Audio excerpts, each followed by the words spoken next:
علماء کا ساتھ دو، علماء کا ساتھ دو۔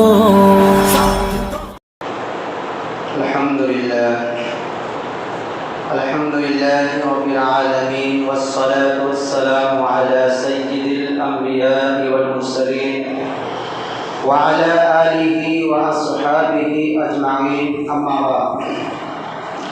اعوذ باللہ من الشیطان الرجیم، بسم اللہ الرحمن الرحیم۔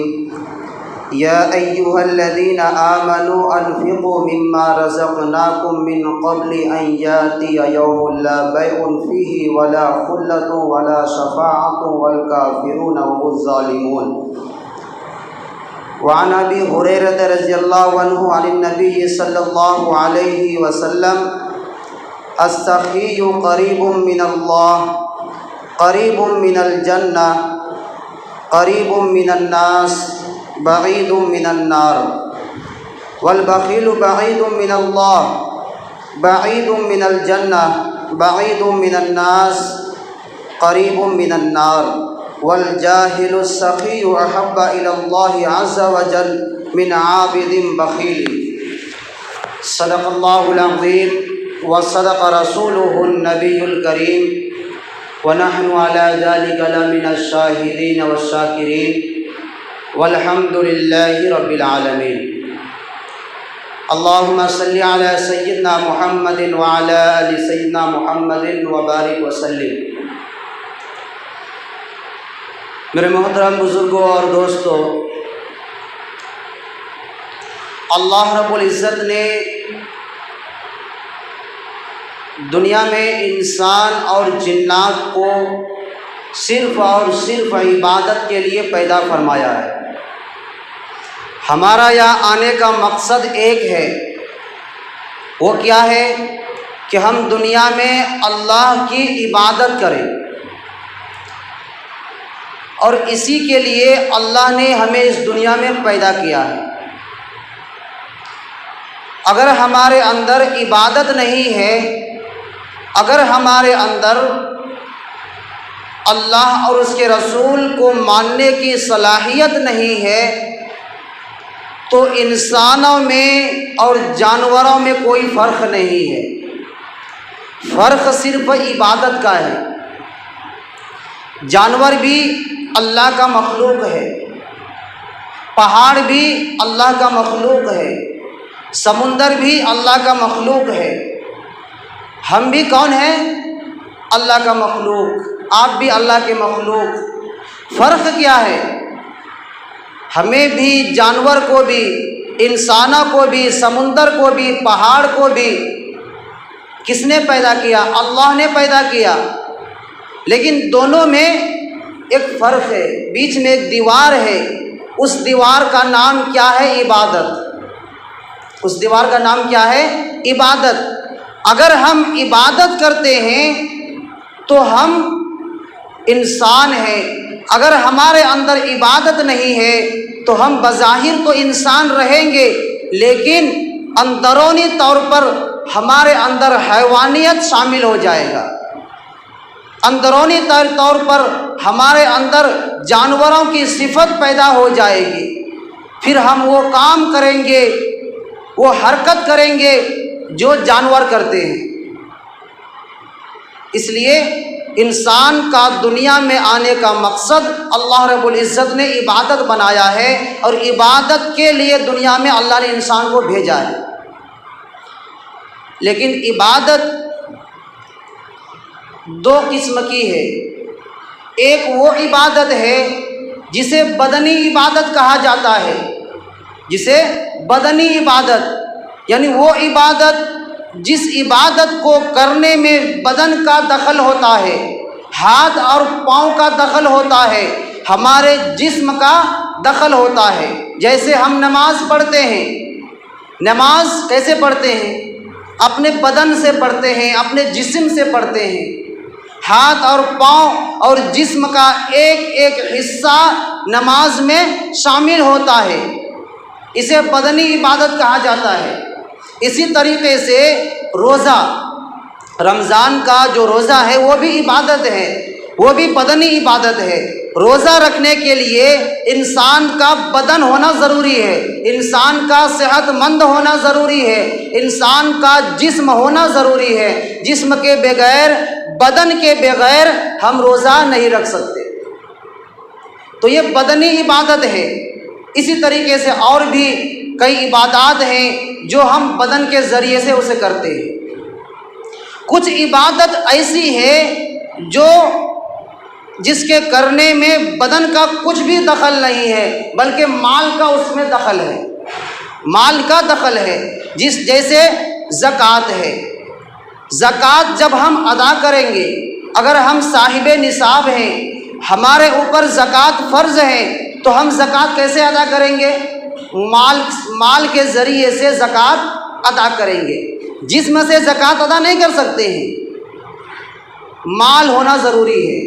مال ہمارے پاس ہوگا تو ہم زکوٰۃ ادا کریں گے، مال ہمارے پاس ہوگا صدقہ و خیرات کریں گے، مال ہمارے پاس ہوگا دوسروں کی مدد کریں گے۔ تو یہ مالی عبادت ہے، یعنی مال کے ذریعے سے کی جانے والی عبادت۔ اسی طریقے سے حج ایک عبادت ہے، حج ایک عبادت ہے۔ حج بھی کیسے ہم کریں گے؟ مال کے ذریعے سے کر سکتے ہیں۔ حج بدنی عبادت بھی ہے اور مالی عبادت بھی ہے، دونوں عبادت ہے۔ حج کرنے کے لیے انسان کا بدن کا ہونا بھی شرط ہے، انسان کا صحت مند ہونا بھی شرط ہے، اور ہاتھ میں پیسہ ہونا بھی شرط ہے۔ آپ ہندوستان میں ہیں، آپ انڈیا میں ہیں، آپ حج تک اگر جانا چاہتے ہیں تو آپ کو پیسے چاہیے، بغیر پیسے کے آپ وہاں نہیں پہنچ سکتے کیا؟ نہیں پہنچ سکتے ہیں۔ تو مال بھی چاہیے، اور جب آپ وہاں پہنچ جائیں گے تو وہاں کے جو ارکان ہیں، حج کے جو ارکان ہیں، حج کے اندر جو کی جانے والی اعمال ہے، اس اعمال کو کرنے کے لیے بدن کا ہونا ضروری ہے۔ اس بدن کے ذریعے سے وہ ساری اعمال آپ ادا کریں گے، وہ سارے ارکان عمل میں کر لائیں گے۔ تو حج مالی عبادت بھی ہے اور بدنی عبادت بھی ہے۔ تو یہ دو طرح کی عبادت ہے جو انسان کو اللہ رب العزت نے کرنے کے لیے کہا ہے، اور ہمارا یہاں آنا، دنیا میں پیدا ہونا، دنیا میں زندگی گزارنے کا مقصد بھی عبادت ہی ہے۔ اللہ کے رسول جناب رسول اللہ صلی اللہ علیہ وسلم نے فرمایا کہ ایمان والا وہ ہے، ایمان والا کون ہے؟ جس کے اندر سخاوت ہو۔ ایمان والے کی یہ پہچان ہے، ایمان والے کی ایک صفت ہے، کیونکہ ایمان والا کنجوس نہیں ہوتا ہے، ایمان والا بخیل نہیں ہوتا ہے، ایمان والا دل کا کھلا ہوتا ہے، اللہ کے راستے میں غریبوں کے لیے، یتیموں کے لیے، بیواؤں کے لیے، مدارس کے لیے، مساجد کے لیے دل کھول کر خرچہ کرنے والے ہوتے ہیں۔ ایمان والے کی ایک صفت یہ ہے کہ وہ اللہ کے راستے میں اپنی مال کو دل کھول کر خرچ کرتے ہیں۔ اسی مناسبت سے میں نے قرآن مجید کی ایک آیت خطبہ میں تلاوت کی ہے، جس کا ترجمہ یہ ہے۔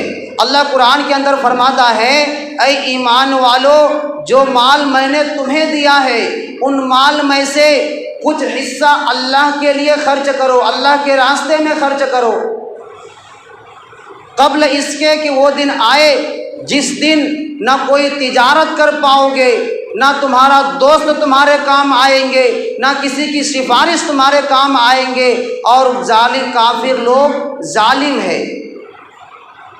یہ آیت کا ترجمہ ہے۔ اس آیت کا مطلب یہ ہے کہ اللہ اس آیت کے اندر ایمان والے سے کہتا ہے، اے ایمان والو، جو مال میں نے تمہیں دیا ہے ان مال میں سے کیا کرو؟ ایک حصہ اللہ کے لیے، اللہ کے راستے میں خرچ کرو۔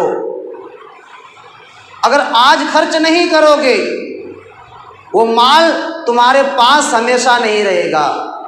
ایک دن موت آئے گی، ہم قبر میں جائیں گے، مال قبر میں جائے گا، مال قبر میں نہیں آئے گا۔ ہم قبر میں جائیں گے، پھر قبر سے ہم محشر کے میدان میں جائیں گے، اللہ کے پاس ہمارا کھڑا ہونا آئے گا، اللہ کے پاس سوال و جواب کی مجلس قائم ہوگی۔ وہاں پر جب ہم اللہ کے سامنے کھڑے ہوں گے تو اللہ فرماتے ہیں کہ اس دن سے پہلے تم اپنے مال کو اللہ کے راستے میں خرچ کر ڈالو جس دن نہ تم کوئی تجارت کر پاؤ گے، نہ کہ کوئی دوست تمہارا کچھ مدد کر پائے گا، نہ کوئی سفارش کر پائے گا۔ وہ دن آنے سے پہلے پہلے تم مال کو اللہ کے راستے میں لگا کر کچھ ثواب حاصل کر لو۔ یہ آیت کا مطلب ہے، یعنی جب اللہ کے سامنے ہماری پیشی ہوگی اور ہم مال کو دنیا میں خرچ نہیں کیے ہیں تو ہم وہاں پھنس جائیں گے۔ جب ہم پھنسیں گے تو وہاں پر اللہ اتنی مہلت نہیں دے گا کہ جاؤ، جو مال تم نے دنیا میں خرچ نہیں کیا، جو مال تم نے اللہ کے لیے اللہ کے راستے میں نہیں لگایا، جو مال تم نے غریبوں کے اوپر خرچ نہیں کیا، جاؤ تمہیں ایک دن کی میں مہلت دیتا ہوں، جا کر کے تم اللہ کے راستے میں خرچ کرو۔ اللہ مہلت نہیں دے گا۔ یا چلو اللہ تجارت کی مہلت نہیں دیں گے، لیکن تمہارا کوئی دوست آئے گا، کسی دوست سے جاؤ تم مدد مانگ لو، اللہ بولتا اس دن تمہارا کوئی دوست بھی مدد نہیں کرے گا۔ اور آگے فرماتے ہیں کہ کوئی سفارش تمہارے لیے کوئی مدد بھی نہیں کرے گا، کوئی سفارش بھی نہیں کرے گا کہ چلو بھائی یہ ہمارے گاؤں کے ہیں، ہمارے جاننے والے ہیں، اللہ اس کو جنت میں دے دو، کوئی سفارش نہیں کرے گا۔ تو اللہ فرماتے ہیں کہ یہ دن آنے سے پہلے پہلے اپنا مال کیا کرو، اللہ کے راستے میں لگا دو۔ اگر ہم نے یہ دن آنے سے پہلے اللہ کے راستے میں اپنا مال لگا دیا تو ہم کامیاب ہیں۔ زندگی کا مقصد ہم ادا کر رہے ہیں، زندگی کا مقصد جو اللہ نے بنایا ہے اس مقصد میں ہمیں 100% کامیابی نصیب ہوگی۔ اور اگر ہم نے زندگی میں اپنا مال اللہ کے راستے میں خرچہ نہیں کیا ہے تو زندگی کا جو مقصد اللہ نے بنایا ہے تو ہم اس مقصد میں 100% فیل ہے، ناکام ہے۔ اس لیے ہمارے اندر اللہ کے راستے میں مال کو خرچہ کرنے کی جذبہ ہونی چاہیے، مال کو اللہ کے راستے میں لگانے کا شوق ہونا چاہیے، اور اتنی اس قدر شوق ہونی چاہیے کہ جو مال بھی ہم اللہ کے راستے میں دیں، جو مال بھی ہم مساجد کے لیے، مدارس کے لیے، غربا کے لیے، یتیموں کے لیے، بیواؤں کے لیے دیں، خوشی سے دیں، خوشی سے دیں۔ جانتے ہو اس کی کتنی فضیلت اللہ کے رسول نے بتایا ہے؟ اللہ کے رسول نے بتایا کہ جو انسان سخی ہوتا ہے، جو انسان سخی کا مطلب کیا ہے؟ دل کا کھلا، خوشی سے لوگوں کی مدد کرتے ہیں، خوشی سے مسجد میں، مدرسے میں اپنا مال خرچہ کرتے ہیں، اس کو عربی میں سخی کہتے ہیں۔ اللہ کے رسول نے فرمایا کہ سخی قریب من اللہ، سخی اللہ سے بہت زیادہ قریب ہوتے ہیں، قریب من اللہ، اللہ سے بہت زیادہ قریب ہوتے ہیں۔ قریب من الجنہ، دوسری چیز کیا بتایا؟ جنت سے بھی سخی قریب ہوتا ہے۔ اور تیسری چیز کیا بتایا؟ قریب من الناس، سخی لوگوں سے قریب ہوتے ہیں۔ ظاہر سی بات ہے، دنیا کا بھی یہ تجربہ ہے کہ جو انسان سخی ہوتا ہے، جو انسان اپنا مال اللہ کے راستے میں خرچہ کرنے والے ہوتے ہیں، غریبوں کی مدد کرنے والے ہوتے ہیں، مسجد اور مدرسے کی خدمت کرنے والے ہوتے ہیں، اللہ اس سے قریب ہوتا ہے، جنت ان سے قریب ہوتا ہے، اور دنیا کے لوگ بھی اس سے امیدیں لگائے ہوئے بیٹھے رہتے ہیں، ان سے لوگ سلام و کلام زیادہ کرتے ہیں، ان سے لوگ محبت زیادہ کرتے ہیں، کہیں کچھ پریشانی آئے فوراً لوگ ان کے گھر کا رخ کرتے ہیں، چلو فلاں صاحب کے پاس جاتے ہیں، مسجد میں کام ہے فلاں صاحب کے پاس جاتے ہیں، مدرسے میں کام ہے فلاں صاحب کے پاس جاتے ہیں، حال بتاتے ہیں کہ مسجد میں اتنا خرچہ ہے، مدرسے میں اتنا خرچہ ہے، یا غریبوں کے لیے یہ اتنے رقم کی ضرورت ہے، وہ سخی خرچہ کرتے ہیں، دل کھول کر دیتے ہیں کہ جاؤ کتنا چاہیے، 10,000 لے لو۔ تو ایسے لوگوں کے لیے اللہ کے رسول نے بتایا کہ یہ جنت سے قریب ہوتے ہیں، لوگوں سے قریب ہوتے ہیں، اور اللہ سے بھی قریب ان کا رشتہ ہوتا ہے۔ اور اس کے بالمقابل بخیل، کنجوس کے لیے اللہ کے رسول نے بتایا بعید من اللہ، والبخیل بعید من اللہ، کنجوس جو ہوتا ہے، بخیل جو ہوتا ہے، وہ اللہ سے دور ہوتا ہے، اللہ سے دور ہوتا ہے۔ بعید من الجنہ، جنت سے بھی دور ہوتا ہے۔ بعید من الناس، لوگوں سے بھی دور ہوتا ہے۔ قریب من النار، جہنم سے قریب ہوتا ہے۔ سخی کے لیے اللہ کے رسول نے کیا بتایا؟ اللہ سے قریب، جنت سے قریب، لوگوں سے قریب، اور بخیل کے لیے اللہ سے دور، جنت سے دور، لوگوں سے دور، لیکن جہنم سے قریب۔ یہ بخیل کے لیے اللہ کے رسول نے بتایا۔ تو اب ہمیں فیصلہ یہ کرنا ہے کہ ہمیں بخیل بننا ہے یا سخی بننا ہے۔ ہمیں فیصلہ ہمارے ہاتھ میں ہے۔ اگر ہم سخی بنتے ہیں تو یہ ساری صفت، یہ ساری خوشخبری جو اللہ کے رسول نے بتایا، اس کا مصداق ہم ہوں گے، ان صفت کا حقدار ہم ہوں گے۔ اور اگر ہم بخیل بنتے ہیں تو یہ ساری بعید ہے، یہ ساری نحوست کی بات، یہ ساری چیزیں جو اللہ کے رسول نے بتایا کہ اللہ سے دور، جنت سے دور، لوگوں سے دور، اور جہنم سے قریب، اس کا حقدار ہم ہوں اگر ہم بخیل ہیں۔ اس لیے ہمیں فیصلہ یہ کرنا ہے کہ ہمیں بخیل بننا ہے یا سخی بننا ہے۔ سخی بنو، ایمان والے کی صفت ہے۔ اللہ نے قرآن کے اندر کئی جگہوں پر بتایا کہ ایمان والے سخی ہوتے ہیں، ایمان والے اپنے مال کو اللہ کے راستے میں خرچہ کرنے والے ہوتے ہیں، ایمان والے مدرسے کی، مساجد کے اوپر اپنا مال کو لٹاتے ہیں۔ یہ ایمان والے کی صفت میں سے ہے۔ صحابہ کرام کے اندر اپنا مال اللہ کے راستے میں خرچ کرنے کا اس قدر جذبہ تھا، اتنا شوق تھا کہ وہ انتظار کرتے تھے کہ کب نبی حکم دے کہ اپنا مال اللہ کے راستے میں لگاؤ اور ہم پورا مال گھر کا اللہ کے رسول کے سامنے پیش کرو۔ ایک مرتبہ اللہ کے رسول نے مسجد میں اعلان کیا، کتنے پیسوں کی ضرورت ہے؟ اتنے پیسوں کی ضرورت ہے، جس کے پاس مال ہو وہ آ کر مسجد میں جمع کر دے۔ سارے صحابہ نبی کی بات پر اپنے گھر جاتے ہیں، اور جو مال بھی ان کے پاس ہوتا ہے کوئی کچھ لا کر کے مسجد میں جمع کر دیتے ہیں۔ حضرت عمر رضی اللہ تعالی عنہ بہت خوش ہو رہے ہیں، اندر اندر بہت خوش ہو رہے ہیں، اور سوچ رہے ہیں کہ آج دل کھول کر اللہ کے رسول کی خدمت میں اپنا مال کو حاضر کروں گا، پیش کروں گا، اور اللہ کے رسول کی دعائیں لوں گا۔